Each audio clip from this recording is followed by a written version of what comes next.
Hey, what's up guys? Welcome back to MCubed. As always, I'm Schmook, and we are here to continue our Star Wars saga review. Of course, this is a take it or skip it, and we're going over The Empire Strikes Back. And of course, to many, this is the best Star Wars film. I don't know if I would necessarily say that. Kidding. I do think it's potentially the best. It's the only one of the original trilogy I have seen in theaters. A huge fan of this one, no doubt. Excuse the lower energy. It's just Monday, and Mondays are the worst in my eyes, especially after having an incredible weekend with a lot of people. Happy Father's Day to any fathers out there. But yeah, we're here to talk Empire Strikes Back, and of course, this is a Father's Day theme because I am your father.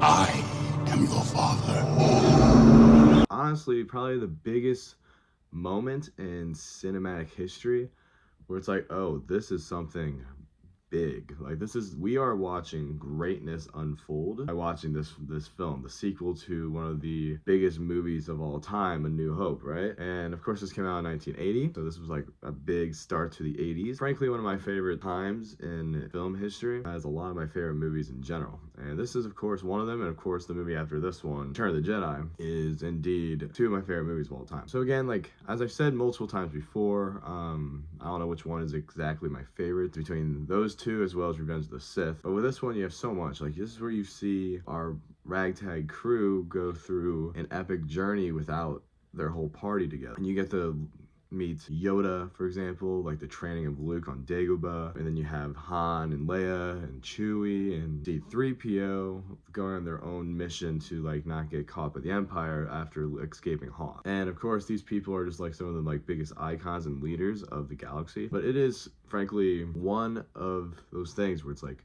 okay, how are you able to handle yourself when things aren't going as you want them to? And we have Han able to reconnect with an old friend, which is Lando. But of course, you can't always trust people that haven't been in your lives in a long time, where it's like, oh, they were friends at one point, obviously, but like he doesn't know him if he doesn't see him. And that's what makes things a little complicated, right? Yeah, I mean, Empire is just, to me, one of the best movies of all time. I know I've said this before, it's just hard to truly put into words how amazing it is. Like, it's just that whole buildup of Luke training and his friends being in danger, and Yoda's like, listen, like, it's obviously a trap for you. And he's like, I don't care. I'm gonna save my friends, because he's loyal. Like, he's like, they've been through hell and back together, and that's why they always spend so much time together. That's like the most they've ever been completely away from each other since they've met. Like, they just click, And you feel that way with a bunch of people within your own life. Of course, it's like even Luke, who has never really known his father, this person does actually have some unconditional love for him, where he's like, listen, like, you and me, like, we're blood, we're family, like, we can take down the Emperor after he says this. But he's motivated by greed and the idea of him and his son like completely owning the galaxy. But that's not the point. Like, Luke just wants to have his father in his life, true love. When we get to Return of the Jedi, I'll go deeper into that, but it shows Vader's true unconditional love for his son, someone that he has barely known or spent time with, but they have this unreal connection through this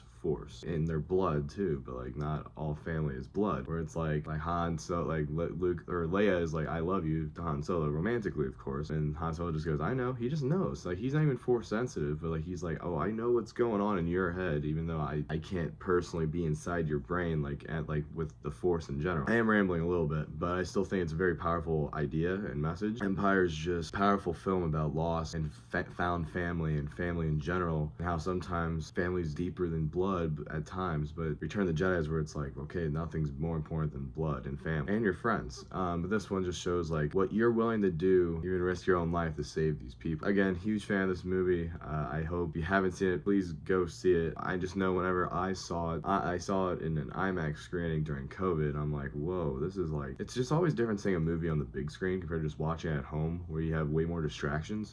But this was just powerful to me, and this was a while ago, but it's still, that's what made it hit to me, where it's like, oh, this might be my favorite. Every time I watch it just like regularly, like on Disney Plus, I'm like, I don't know. Maybe I like Return more. Maybe I like Revenge of the Sith more. But just this movie does have a special place in my heart, because it's one of the, just this one and Revenge of the Sith are the only ones out of the original saga that I have seen in theaters, and it's like, it's holds a special place in my heart. I've always been a Star Wars guy. But yeah, this is just, bottom line, this is just an incredible movie. I will hope to have a little bit more energy for y'all for Return of the Jedi. It's just been, I'm just drained quite a bit, but love you guys. Definitely make sure to like and subscribe, and we'll talk more Star Wars here in the near future. All right, you guys have a great one. Happy Father's Day once again to any fathers out there, and I'll catch y'all very soon.